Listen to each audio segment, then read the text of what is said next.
You didn't find the pyramid, it chose you. You thought you were the explorer. From the very beginning, you were only the prey.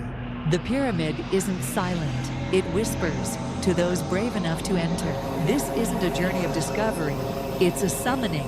The deeper you go, the clearer it becomes. And if you feel that pull, drawing you deeper into the mystery, where memory and dust collide, then welcome to Echoes of Dust Chronicles, where memory and dust collide.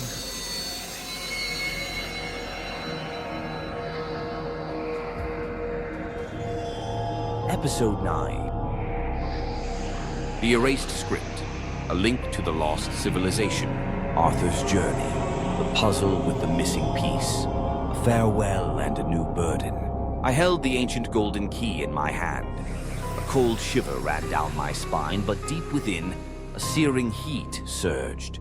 This wasn't just an object. It carried a story, a warning, and maybe even a curse. The old keeper of the archive looked at me, his eyes filled with worry and hope, as if passing on a mission he himself had failed to complete.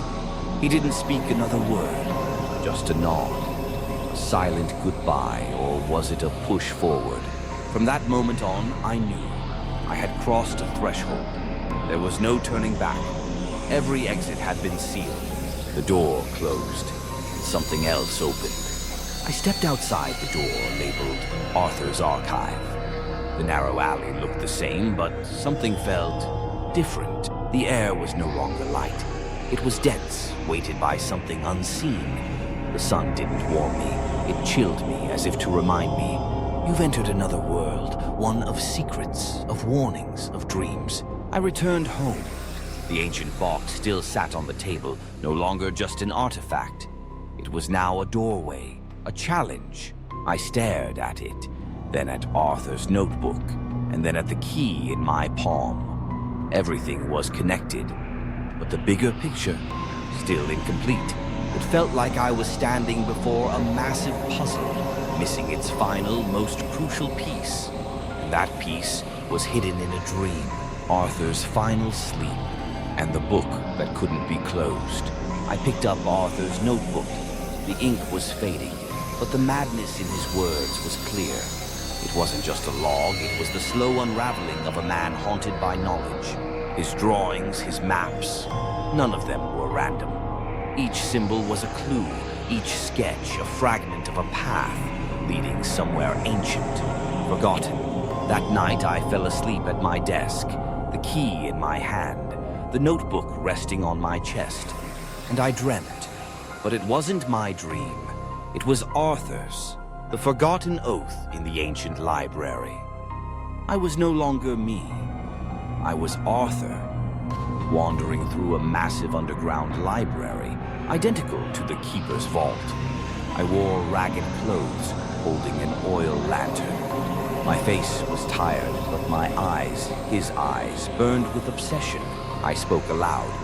History was never written. It was erased.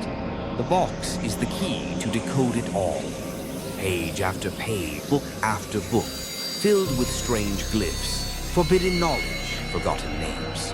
I was searching, desperate, and somehow close. The failed ritual. I stood in a dim ceremonial chamber, surrounded by a ritual circle drawn in blood and bone. The ancient box glowed in the center. Arthur, I reached for it, and it responded. Power surged. A voice echoed in my skull.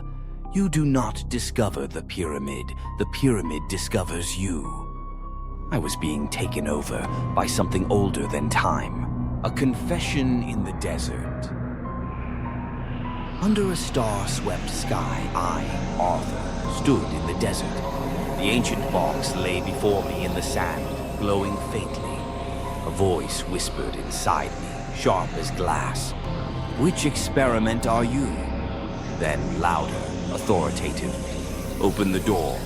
It was the door I'd seen in my dream, and it was real, a terrifying awakening.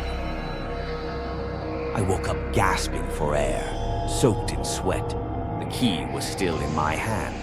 Arthur's notebook still lay across my chest, But something had changed. I flipped to the last page. There was new writing. In my own handwriting, but it wasn't mine. It was Arthur's. You can't control it. It already has me. You can't stop it. You have to walk away. End of episode 9.